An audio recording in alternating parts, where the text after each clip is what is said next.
Olho vermelho, dor e emergências oculares. As emergências oculares, em geral, estão relacionadas a processos inflamatórios. As urgências oculares não são tão numerosas e acabam incluindo queimaduras, oclusões de artéria central da retina, que não podem ser adiadas. Os processos inflamatórios, como em todas as partes do organismo, levam o sufixo "ite" e podem acontecer em todos esses locais: na esclerite, blefarite, conjuntivite, ceratite, irite, pars planite, vitreite, neurite, retinite ou coroidite. Esse é um fluxograma bastante ilustrativo de dor ocular que acompanha os processos inflamatórios. Como nós sabemos, os 4 maiores definidores de inflamação, dor, calor, rubor e perda de função, sendo que calor e rubor são a mesma fisiopatologia, dilatação venosa, aumento de fluxo e, portanto, calor, estão previstos. E vale a pena vocês verem esse fluxograma, que está também no material complementar das aulas. Os locais acometidos pelas inflamações, como nós vimos anteriormente, acabam definindo qual é a doença que nós devemos procurar. Depois nós vamos ver mais detalhadamente todas essas doenças e suas causas. Na avaliação inicial de pacientes com inflamação, é fundamental a anamnese e a acuidade visual, embora muitas vezes a causa esteja aparente. Deve-se avaliar secreção, câmara anterior, íris, pupila, principalmente a forma da pupila, detectar eventualmente rupturas no epitélio corneano, nós já vimos o papel da fluoresceína, e avaliar a pressão ocular. Vale a pena lembrar que a pressão ocular deve ser avaliada na palpação bidigital, leve, se não houver evidências de perfuração ocular. Havendo evidências de perfuração ocular, a palpação deve ser evitada e oclusão bilateral realizada. Bilateral, pois, com um olho aberto e um olho fechado, o olho aberto vai procurar a cena e o olho fechado se movimenta ao mesmo tempo. Havendo movimentação e tração, contração dos músculos extraoculares, há compressão. Algumas tabelinhas simples, para não dizer simplórias, que levam a gente para inflamações oculares que deveriam ser tratadas pelo clínico ou pelo oftalmologista. Vale uma palavra aqui. Quem que pode tratar ceratite? Quem souber. Então não é privilégio do oftalmologista, qualquer médico que souber tratar ceratite, trata. E se não souber tratar conjuntivite, não trata. Não é oftalmologista ou clínico que tem que ter a primazia de tratar isso. Mas, em relação à gravidade, conjuntivite, hemorragia subcontival, episclerite, ordeulo, em geral tem gravidade menor, é relativamente alto, resolve sozinho. Então a gente deixa isso como doenças passíveis de serem tratadas pelo clínico. Enquanto alguns tipos de conjuntivite, ceratite, ceratoconjuntivite, uveites, blefarites mais complicadas, endoftalmite, crise aguda de glaucoma, não são autolimitadas. E aí vale a pena um cuidado um pouco maior. Alguns achados que sugerem gravidade nas doenças: dor acentuada, redução de acuidade visual, sensação de desconforto intenso, fazendo com que o paciente feche involuntariamente os olhos, pupila não fotorreagente, fotofobia, opacidade corneana, hipópio e sinal de crise aguda de glaucoma. As conjuntivites são a doença ocular mais frequente. Podem ser classificadas como virais, bacterianas e alérgicas, têm diagnóstico clínico com alguns sinais que chamam a atenção. A hiperemia é sempre difusa, a secreção ocular não aponta para a etiologia, então conjuntivites mais aquosas não são virais necessariamente e as mais purulentas não são bacterianas necessariamente. Ela geralmente acomete um olho depois o outro, e ao exame ocular nós encontramos, como foi dito, estruturas mais específicas, no caso papilas, das conjuntivites irritativas inespecíficas bacterianas ou alérgicas, e folículos, que são manifestação de gânglios ou de gânglios linfáticos na conjuntiva que aparecem em processos.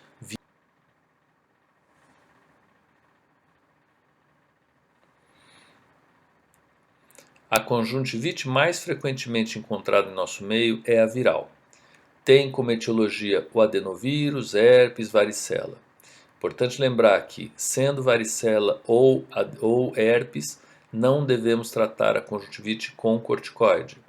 Tendo uma certa certeza de que não se trata disso, o corticoide ele é permitido. Antibióticos associados a corticoide acabam sendo utilizados para diminuir a chance de uma contaminação secundária, por isso os colírios de associação são tão frequentes. De início agudo, secreção mucoide, grande desconforto, essas conjuntivites são bastante ligadas a surtos. Portanto, as ceratoconjuntivites epidêmicas, onde mais membros da família ou com contato com alguém que teve conjuntivite, são bastante frequentes. Ao exame, observa-se reação folicular tarsal e da conjuntiva bulbar também. Folículos são pequenos gânglios linfáticos, correspondentes aos gânglios linfáticos, ou seja, que produzem também anticorpos, é uma coleção de linfócitos que produz anticorpos, que estão localizados na conjuntiva. E são estruturas relativamente típicas desse tipo de conjuntivite.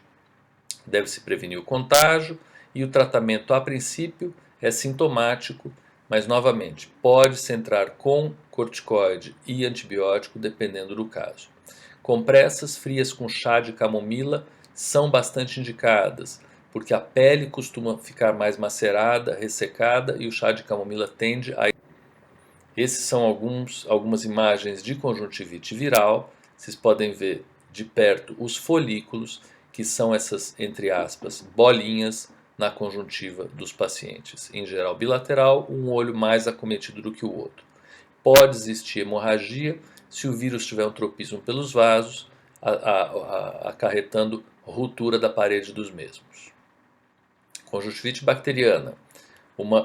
Várias bactérias fazendo parte desse processo. Importante lembrar que as conjuntivites bacterianas são mais raras e tendem a ser associadas a algum trauma ou cirurgia ou imunodepressão. Não é comum haver conjuntivite bacteriana. A secreção não define o tipo de conjuntivite. Não havendo folículo, a conjuntivite pode ser bacteriana, alérgica ou de alguma outra causa. Havendo folículo, a conjuntivite em geral é viral. Tratamento para conjuntivite bacteriana, claro, antibiótico top. Aqui algumas imagens de conjuntivite bacteriana. Como é que eu sei que essa conjuntivite é bacteriana? Foi colhido material da conjuntiva, levou-se a laboratório e chegou-se a um diagnóstico. Não é necessário fazer isso, principalmente se as conjuntivites não forem extremamente agudas, graves, intensas e não acometerem a córnea, não forem ceratoconjuntivites, porque elas são em geral autolimitadas. Conjuntivites alérgicas, falamos lá atrás, mas tem como característica prurido. Então, olho coçou, inchou, a conjuntiva fica mais abaulada e os pacientes vêm dizendo que parece ter uma bolha dentro do olho, que é a conjuntiva mais edemaciada, pode pensar em conjuntivite alérgica. Tem eventualmente correlação com a estação do ano, mais nos países onde existe a florada do que aqui.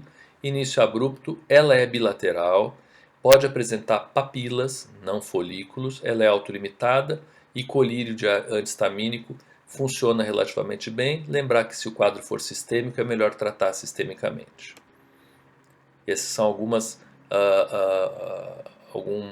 ilustrações desse tipo de conjuntivite dentro da conjuntiva tarsal superior.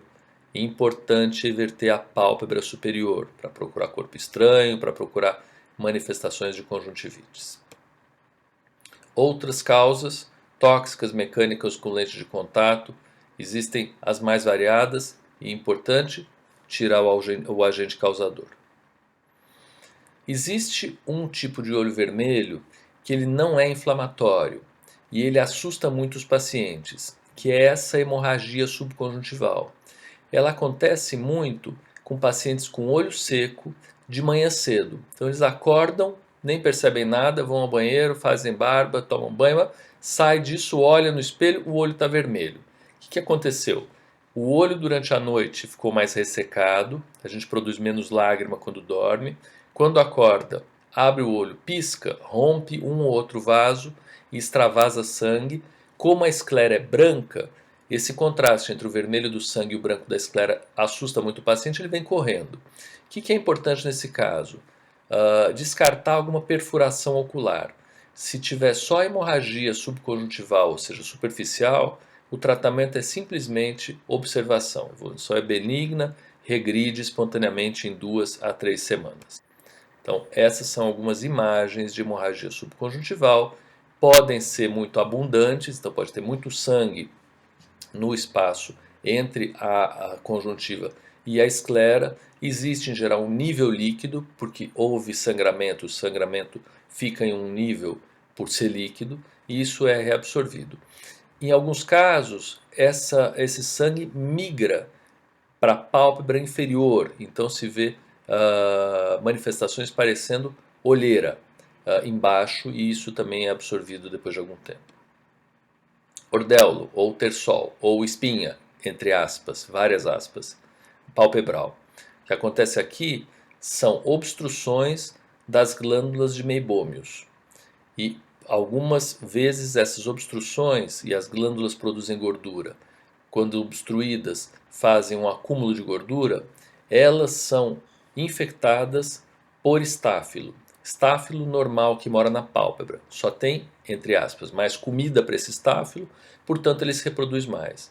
E aí a gente tem que tirar essa obstrução, fazendo massagens, compressas quentes, ou se o quadro virar mais crônico, que vai ser o próximo slide, onde nós vamos ver os calásios, isso pode ser retirado cirurgicamente ou com uma espera mais longa. Então, só voltando ao terçol, é um quadro agudo de obstrução do duto e do ósteo de saída, de drenagem das glândulas de Meibômios, que produzem lípide, que vai formar a lágrima. Então, massagem suave, mais constante, depois de banho quente ou com compressas quentes, que é quando a gordura está mais mole, tendem a desobstruir essas glândulas. Quando a glândula começa a drenar, o paciente sente um alívio muito grande. Antes de drenar, é um abscesso como qualquer outro e dói muito. E se isso cronificar, vamos para o próximo slide. A gente tem os calásios, que são essas inflamações granulomatosas estéreis. O outro também, em geral, é estéreo. A gente pode dar um antibiótico, que é um derivado da tetraciclina, que mexe mais na composição da gordura do que em matar alguma coisa de estáfilo. As bactérias não são importantíssimas naquele quadro e muito menos nesse. E aqui pode existir, então, a cirurgia. De vez em quando se faz aplicação de corticoide intralesional, que melhora isso também, diminui o tamanho e o paciente tem mais conforto para esperar alguns anos, demora muito, anos, até que isso suma da pálpebra e some. Duas manifestações que têm um nome esquisito. Um chama pterígio e outro chama pinguécula. Os dois são mais ou menos parecidos. Os dois têm a ver com degeneração não neoplásica e são proliferações de tecido fibrovascular em área com muita exposição solar. E são essas as fotografias. Então, os da esquerda são pterígios que avançam em direção à pupila e os da direita são pinguéculas. Pinguéculas são muito frequentes, pterígio um pouquinho menos. E na região dessas proliferações fibrovasculares, além de existir vasos mais tortuosos e mais anormais, também existe uma elevação e, portanto, uma dificuldade na hidratação, lubrificação desses olhos. São olhos cronicamente vermelhos. Pode-se proceder à exérese desse tecido com uma certa chance de recidiva. Por isso nós não tiramos todos os pterígios, só os que estão maiores ou causam mais sintoma. Ceratite, já falamos um pouco na aula de ceratite, mas vale a pena uma breve passada. Ceratites podem ser infecciosas ou não. As ceratites, em geral, têm um trauma associado, porque o epitélio corneano ele é bastante firme e, em geral, íntegro. E como complicações, pode existir opacidade de córnea, astigmatismo irregular se houver consumo de tecido, pode ter perfuração e, depois da perfuração, endoftalmite. Por isso, tão importante pensar nas ceratites, principalmente as infecciosas. Algumas imagens aqui de ceratites, em cima infecciosas.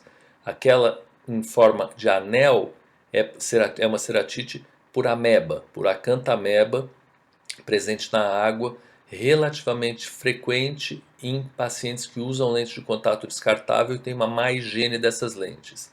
Não é frequente essa ceratite, ela é bastante rara, mas quando ela aparece é muito frequente a associação com o uso de lente de contato. E embaixo nós temos duas ceratites que são de exposição e que com colírios, com corantes vitais, elas são mais bem evidenciadas. E lá em cima à esquerda temos uma região que está acometida por alguma infecção e quando tem tecido transparente submetido a inflamação, onde há um edema, um acúmulo de água, esses tecidos transparentes ficam opacos. Então lá a gente tem necrose e edema central de córnea. Vocês podem imaginar que existe consumo de tecido e vai ter alguma repercussão no sentido de ter astigmatismo e fotofobia decorrente de opacidade corneana. Meia palavra de ceratoconjuntivite de exposição, que é a ceratite ou com conjuntivite associada, secundária a olho seco. Em época de computador, ar-condicionado, paciente indo eventualmente a vento, vai existir um ressecamento por evaporação da lágrima, o epitélio corneano sofre, descama e vocês conseguem enxergar vários pontos pequenininhos que são microúlcerazinhas de córnea, que podem infectar. Mas a infecção não é o mais frequente. O mais frequente são os sintomas que esses pacientes têm, como prurido, queimação, sensação de corpo estranho, fotofobia, fadiga, olho vermelho. Muito, muito, muito comum. Fiquem de olho nesse quadro. Episclerites. Embaixo da conjuntiva, nós temos a episclera, que é um tecido fibrovascular que fica em cima da esclera. Então, conjuntiva, episclera e esclera. Esse tecido pode ficar inflamado. Diferente de conjuntivite, são causas mais ligadas a alterações sistêmicas. Podem existir junto com Crohn, com luz, com hepatite, com TB e aí vai. Diferente das esclerites que nós vamos ver mais para frente, elas são um pouco mais benignas e autolimitadas e não tendem a causar necrose subjacente. Por exemplo, necrose de esclera nas esclerites. Então, esclerites, diferente das conjuntivites, tem a ver com causas sistêmicas, assim como as episclerites, as esclerites vêm junto. Então, aqui algumas carinhas de episclerite. Como é que a gente sabe que isso é episclerite, não é conjuntivite e nem é esclerite? Bom, primeiro, se a gente mexer com o dedo na pálpebra do paciente e a pálpebra encostar nesse tecido, a episclera ela é mais firme, enquanto a conjuntiva ela é mais móvel. Dá para tentar diferenciar desse jeito. Como é que a gente diferencia episclerite de esclerite? A episclerite, que é mais superficial, ela some, os vasos somem, a hiperemia some se a gente pingar colírio vasoconstritor, por exemplo, epinefrina. Pinga-se uma gota de fenilefrina, epinefrina, qualquer vasoconstritor. Se o paciente estiver com episclerite, os vasos, entre aspas, secam. Se for esclerite, os vasos se mantêm. Então, a esclerite é uma doença inflamatória mais grave, ela pode ter várias formas, ela se apresenta associada a doenças inflamatórias como vasculites necrotizantes, poliarterite nodosa, sífilis, TB e companhia limitada. Vem com dor importante, dor é, em geral, esclerite, intensidade com radiação para face, ipsilateral, fotofobia e aí vai.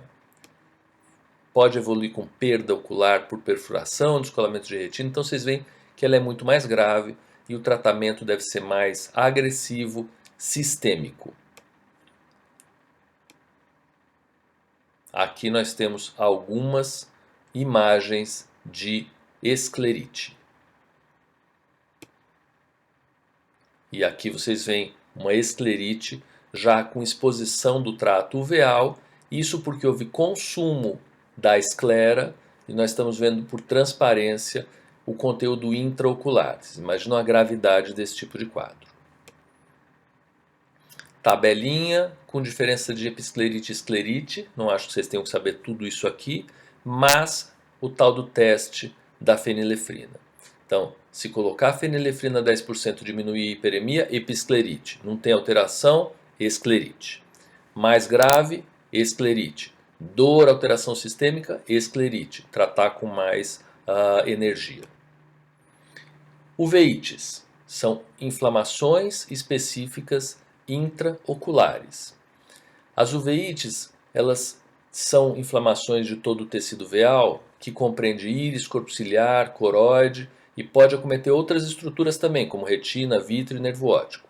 Pode ser manifestação de doença sistêmica ou neoplasia ou, em geral, indeterminada. 8% da população brasileira teve, terá ou tem uveíte.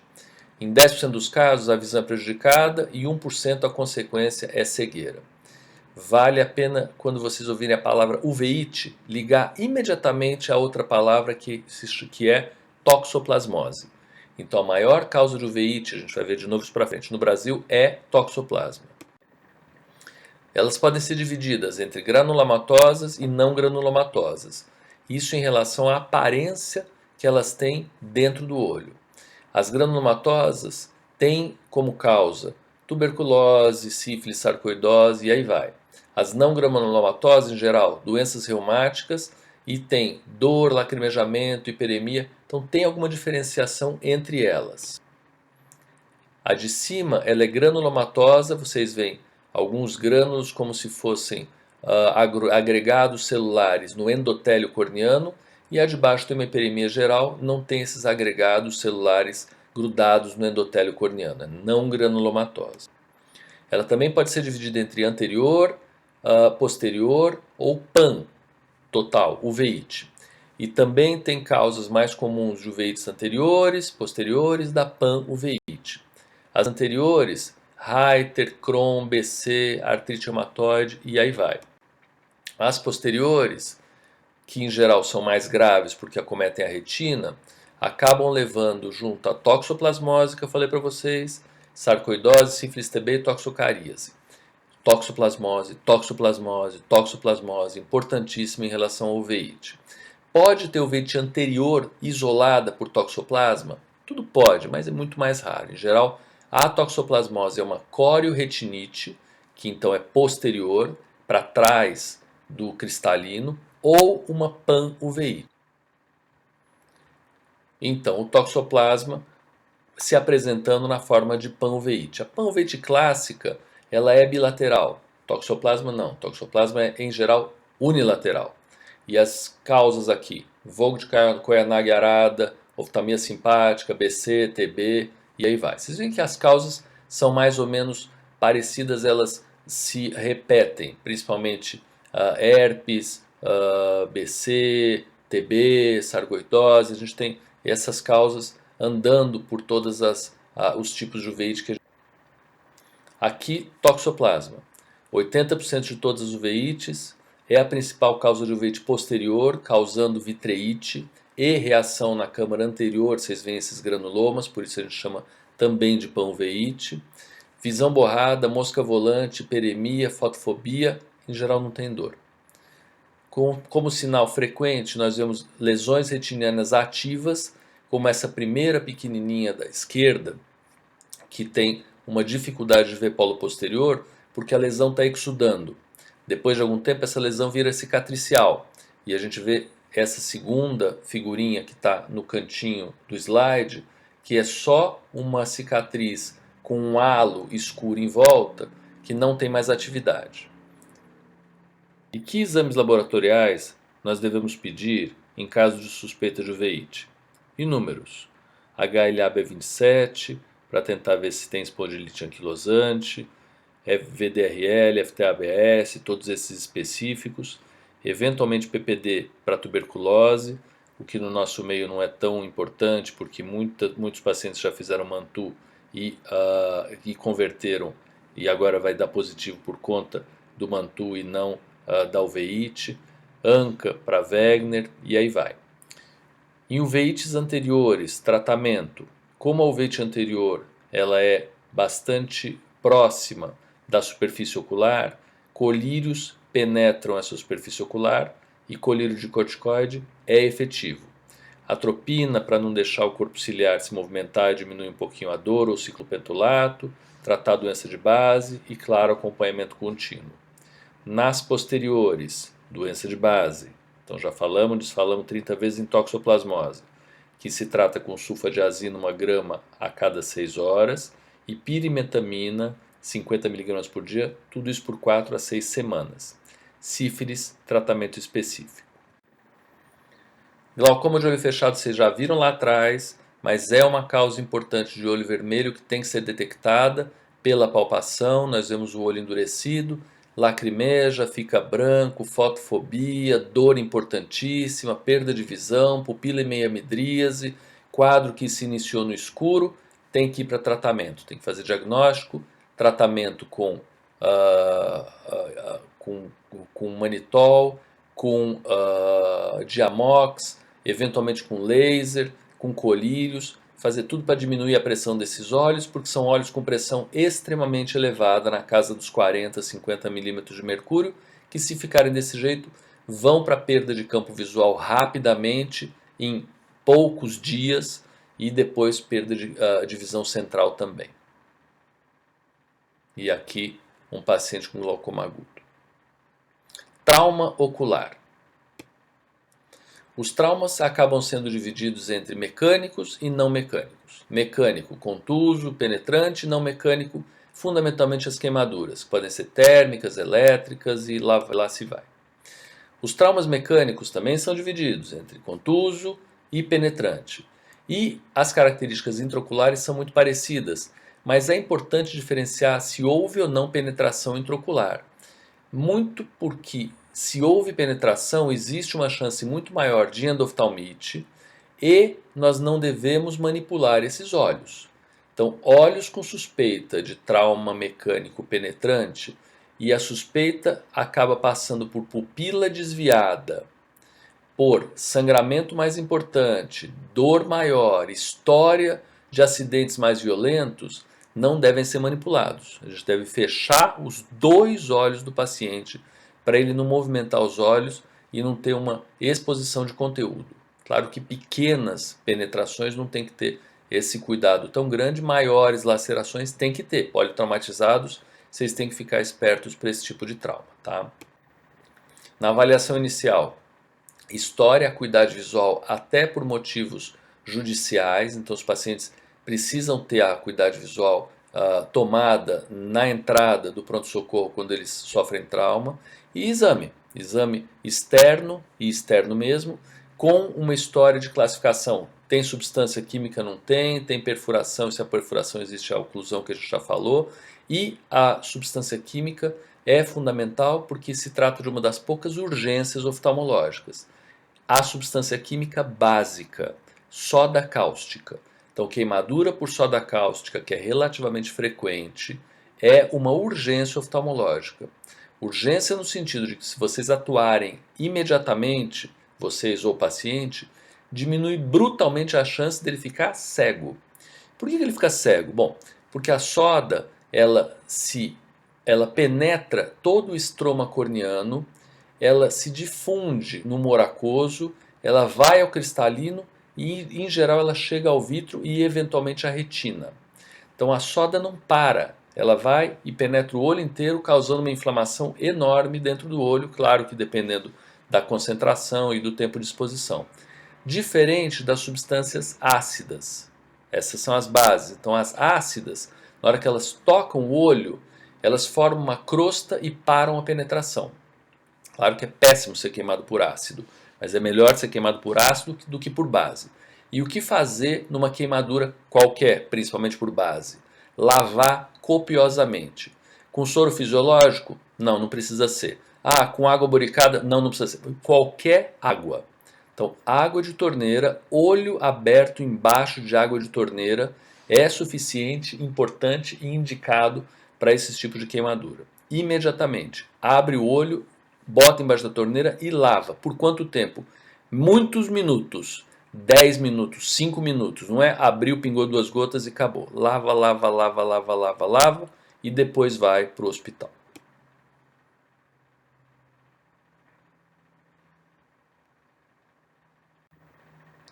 No exame ocular, devemos ver na parte anterior, conjuntiva esclera, córnea, câmara anterior íris, parte posterior vítreo, retina e a pressão ocular.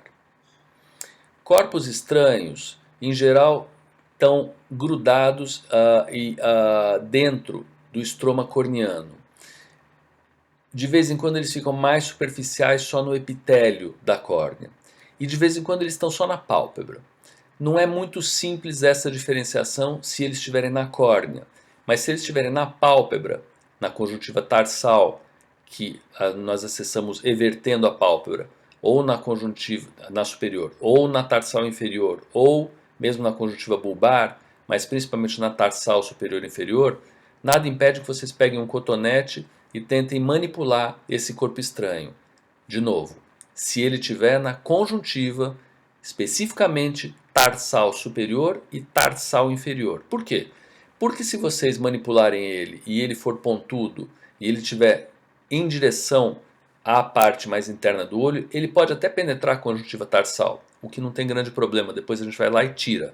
Mas se ele estiver penetrando parcialmente a córnea, vocês forem com o cotonete tentar tirar e acabarem empurrando, aí vocês podem colocar ele para dentro do olho e agora eu vou ter um corpo estranho intraocular com muito maior chance de endoftalmite e companhia limitada. Então a remoção de corpos estranhos corneanos deve ser feita com mais cuidado, de preferência em lâmpada de fenda, com anestésico e com instrumental específico. Nos traumas penetrantes, nós temos alguns sinais. E sinais de perfuração oculta são importantíssimos de vocês saberem. De novo, a pupila desviada é o sinal mais importante de perfuração ocular. Por que a pupila desvia? Porque a íris ela é muito frouxa, ela é muito flácida. Então, se existir uma perfuração, a íris vai tender a ir para o lugar da perfuração para sair do olho. E a íris indo para o lugar da perfuração, ela deforma a pupila do paciente. Alguns exames que podem dizer se existiu perfuração ou se tem corpo estranho. Radiografia, tomografia, ressonância e ultrassom. Cuidado com a ressonância magnética, porque corpos estranhos magnéticos dentro do olho na ressonância vão andar, claro, dentro do olho e vão lesar retina, cristalino e companhia limitada. Tratamento. Lente de contato terapêutica é ultra útil em abrasões superficiais, antibiótico profilático, eventualmente cirurgia para retirar o corpo estranho e sempre vacinação contra tétano nos traumas perfurantes. Queimaduras químicas já falamos um pouco, irrigação copiosa, mais para as bases, cicloplégico, terapia antibiótica, porque existe uma queimadura, oclusão com pomada antibiótica e depois a gente vai tratar esses pacientes por longo prazo com corticoide, tentando ver se a superfície ocular não sofre tanto. Aqui uma gradação das queimaduras oculares. Então uma queimadura só de córnea no grau 1, de córnea e um pedaço de limbo, toda a córnea, e no grau 4 parece que é menor do que do grau 3, mas existe um branqueamento, uma palidez do limbo. Então uma morte dessas células limbares, que são células dessa região limbar, onde estão células totipotentes, células tronco, que acabam indo para a córnea, fazer a epitelização da córnea, e sem essas células a gente tem um defeito epitelial crônico que piora muito o prognóstico desses pacientes. Trauma orbitário. Trauma orbitário vai ser importante porque se o paciente sofreu, por exemplo, uma bolada numa partida de tênis, basquete, soco, qualquer coisa assim, a órbita é um sistema relativamente fechado. O olho também. Então, na hora que o olho é comprimido em direção à órbita, a pressão intraorbitária pode ser tamanha que uma das paredes da órbita pode ser lesada, pode arrebentar uma das paredes, pode existir fratura de uma das paredes. E uma das paredes em geral lesadas é a parede inferior da órbita, é o assoalho da órbita. Se essa estrutura for lesada, pode existir a captura do músculo reto inferior do paciente e o paciente não consegue mais olhar para cima, tendo uma diplopia. Então, trauma com diplopia quer dizer fratura de assoalho da órbita, que é de resolução cirúrgica, nem é uma cirurgia tão complicada, precisa tirar, desencarcerar esse músculo da fratura, colocar uma placa de silicone para ele não voltar a reencarcerar e acabou. Mas é importante vocês saberem disso.